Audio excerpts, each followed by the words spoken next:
तुम बताओगे मौलाना जर्जीस की कीमत क्या है? तुम मर जाओगे। मौलाना जर्जीस की इज्जत और मकाम तक तुम नहीं पहुंच पाओगे।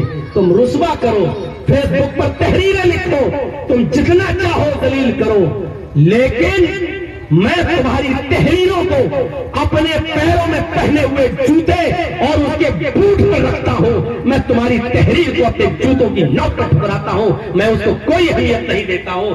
मेरे साथ मोहब्बत करने वालों का एक काफिला है, मेरे साथ मोहब्बत करने वालों का एक रिश्ता है, और ये रिश्ता आसमानी मोहब्बत से जुड़ा हुआ है। वरना किसी खतीब को, किसी मुकर्रिर को, किसी आलिम को इतनी इज्जत आज तक कहां मिलती है, कहां मिलती है जो हमको मिली है? तुम रोक कर दिखाओ। अभी कर्नाटक का प्रोग्राम देख लो, वहां 2 ब्लैक कमांडो हमें दिए गए पीछे जेल से निकलने के बाद। आप देख लीजिए और देखिए किस तरीके से हमको लेके जाया जा रहा है, किस तरीके से हम चल रहे हैं और किस तरीके से लोग हमारा पीछे पीछे दौड़ रहे हैं। तुम ये इज्जत और जिल्लत का मालिक तुम नहीं हो। अल्लाह ताला अगर किसी को इज्जत देना चाहता तुम जलील करोगे तो ऐसे समझो जैसे कोई बकरा किसी पहाड़ को अपने सींगों से तोड़ना चाहे तो उस बकरे के सींग टूटेंगे, उस पहाड़ का कुछ नहीं बिगड़ेगा। तुम बकरे हो, अपने सींग से अल्लाह की दी हुई इज्जत को कुचलना चाहते हो, तुम्हारे सींग टूटेंगे, इस पहाड़ का कुछ नहीं होगा इंशाअल्लाह। इंशाअल्लाह। कोई मौलवी जर्जीस अपने लिए जेल में गया? अपने लिए गया? नहीं गया। अपने लिए थोड़ी गया। अपने लिए गया होता तो आज पूरी कौम हमारे साथ नहीं होती। अभी तो नंबर आ रहा है और लोगों का। डॉक्टर जाकिर नाइक देश छोड़ के चले गए। मौलाना साहब कल बेचारे मौलाना साहब को कितना बदनाम किया गया टीवी चैनलों ने। कोरोना बम है, कितना रुस्वा किया उनको। मौलाना कलीमुद्दीन सिद्दीकी को 2 साल जेल में रखने के बाद कल उनको जेल से रिहाई हुई परसों, 2 साल। और मौलाना जर्जीस को तो बाकायदा सजा सुनाई गई 10 साल की। 10 साल की। और सजा वाला इतनी जल्दी नहीं निकलता है, कम से कम 2, 4, 5, 6 साल उसको जेल में रहना पड़ता है। तब ये प्लानिंग थी 2024 तक मुझे जेल के अंदर रखा जाए ताकि न ये बंगाल जा सके प्रचार करने, न यूपी में किसी पार्टी का साथ दे सके। ये बहुत गहरी एक साजिश थी मेरे खिलाफ। लेकिन अल्लाह का शुक्र है केस में जान नहीं थी, केस में दम नहीं था, इसलिए अल्लाह ताला ने मुझे वहां से जल्दी 5.5 महीने के अंदर अंदर निकाला। जो लोग मुझसे मिलने आए, मेरे दुख दर्द में मेरा साथ दिया, अल्लाह उनको जज़ाए खैर दे। जो नहीं आ सके, जिन्होंने हमारे लिए दुआएं की, अल्लाह रब्बुल आलमीन उनको भी जज़ाए खैर अता फरमाए। बहरहाल मेरे प्यारे साथियों, आपके मामलात आपके साथ हैं, हमारे मामलात हमारे साथ हैं। आप दीन की इज्जत करना सीखिए। मौलाना जर्जीस रहे ना रहे हमारे साथ, कल फिर कुछ हो जाए हम कुछ नहीं कह सकते। अभी हम सिर्फ बेल पे निकले हैं, अभी मुकदमा हमारा खत्म नहीं हुआ है। मेरे भाइयों, कल हमारे साथ क्या हो हम नहीं, लेकिन आपसे फिर मैं इज्जत करता हूं, गुजारिश करता हूं, इज्जत करना सीखिए दीन। खामोशी के साथ इजलास को सुनिए। वैसे ही आजकल इन इजलासों पर पाबंदी की बात चल रही है। रात भर जलसों के खिलाफ तहरीरें आ रही हैं। जलसों में 10 लाख 8 लाख रुपया खर्च करते हैं लोग, तो इसके खिलाफ तहरीरें लिखी जा रही हैं। आपके इन जलसों पर बाकायदा कदरन लगाने की कोशिश की जा रही है। किशनगंज की सरजमीन पर तो मौलवी जर्जीस पर पाबंदी लगाने की बात भी कह दी गई है। और एक अच्छा खासा पढ़ा लिखा मौलवी हमारे बाइकाट का ऐलान फेसबुक पे करता है। उसको बेचारे को मालूम ही नहीं कि बाइकाट कहते किसको हैं, उसको पता ही नहीं है। एक मामूली जगह का जिम्मेदार उत्तर प्रदेश के अमीर का बाइकाट कर रहा है।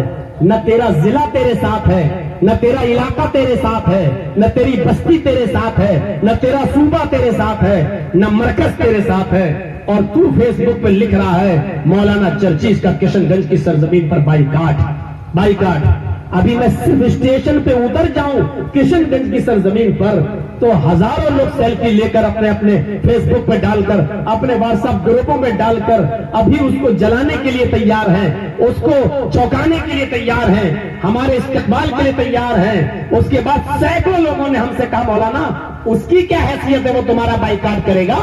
जो मस्जिदों के नाम पर चंदा करके खा जाता हो, जो मदरसों के नाम पर यतीमों और गरीबों के नाम पर चंदा कहके जो पैसा खा जाता हो, वो आपका मुकाबला करेगा और आपके ऊपर बगावत करेगा और आपका बाइकाट करेगा। आप आइए और हमारे यहाँ प्रोग्राम दीजिए, देखता हूँ उसकी माँ ने उसको कितना दूध पिलाया है जो आपको रोक सके किशनगंज की सरजमीन पर जलसे में आने से। मेरे साथ तो आवाम है, मेरे साथ तो पब्लिक है, कौन बाइकाट करेगा?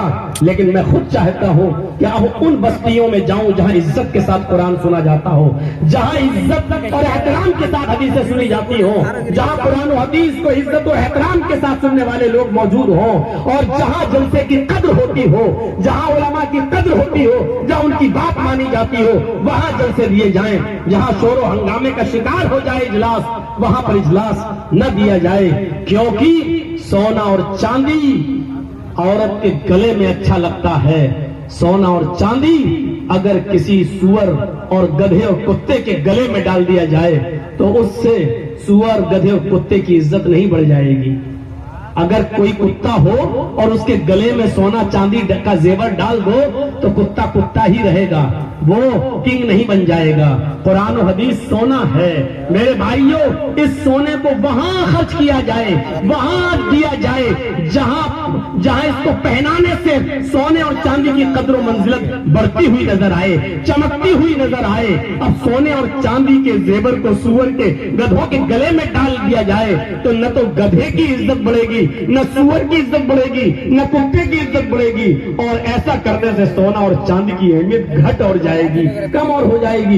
इतना कीमती सोना कुत्ते के गले में पड़ा हुआ है तो सोने और चांदी की कीमत को हम घटाना नहीं चाहते हैं, कुरान और हदीस की कीमत को हम घटाना नहीं चाहते हैं, हम इसको नीचे नहीं करना चाहते हैं। हम चाहते हैं कि ये वहां खर्च हो जहां इसको और ज्यादा चमकता हुआ नजर आए, जहां कुरान और हदीस की इज्जत हो और एहतराम हो, ये मैं वहां खर्च करना चाहता हूं। मैंने अपने जुमलों में बहुत कुछ कह दिया, समझदार होगे तो समझ गए होगे, नहीं समझदार होगे तो कोई बात नहीं, हम फिर भी बचे हुए हैं कि चलो हमारी बात को न समझा तो अच्छा है। हमने जो कुछ कहना था कह दिया। मेरे प्यारे साथियों, ये जेल की सलाखें और ये कुछ नहीं।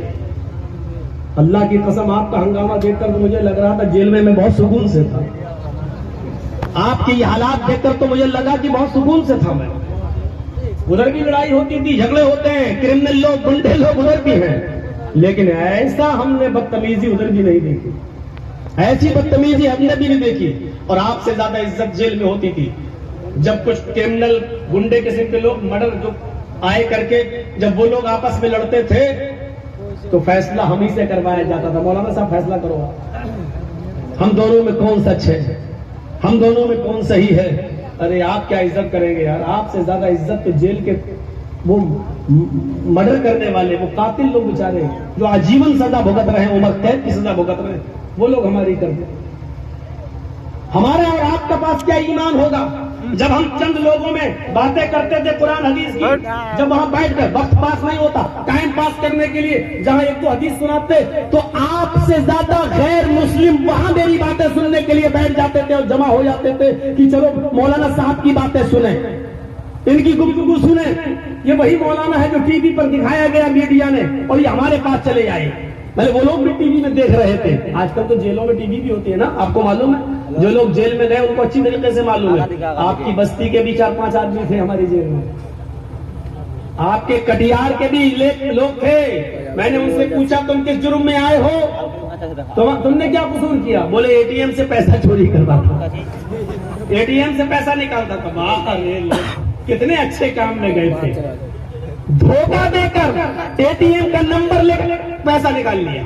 हाँ साहब, आपका कोई अभी ओटीपी आएगी, दीजिए, आपका 25 लाख रुपया निकला हुआ है, अभी आपके अकाउंट में डाला जाएगा। अभी आप वो 12 अंक बताइए, वो 16 अंक बताइए जो आपके, वो बेचारा भोला भाला आदमी लिखाता चला जाता है, उसमें पकड़े गए। वो 4-5 आदमी बेचारे एटीएम की चोरी में पकड़े गए। मैंने उनसे पूछा, अरे तुम तो, बोले अरे मौलाना साहब हम तुम्हारे जलसे में गए थे। हमने कहा तुम किस में आए हो? तो वो चोरी करता, पैसा निकालता था एटीएम से। हमने सही बात है कि हाँ। हमने कहा चलो बेल हो जाएगी, छूट जाओगे, 1-2 महीने में तुम चले जाओगे, अब क्या करोगे? कहा कि फिर यही काम करेंगे। बड़े जिद्दी होते हैं यार, और खास तौर पर पता नहीं आप लोग किस मिट्टी से पैदा करे थे, वही काम करूंगा।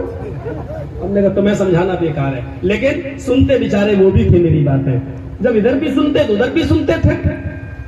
तो मेरे भाइयों, चंद बुनियादी चीजें हम आपके सामने, आप लोगों की दुआओं से मैं बाहर आया और अभी भी तुम बना रहे हो वीडियो? नहीं, बना रहे हो? कौन सा चैनल चलाते हो? बताओ बेटा बताओ।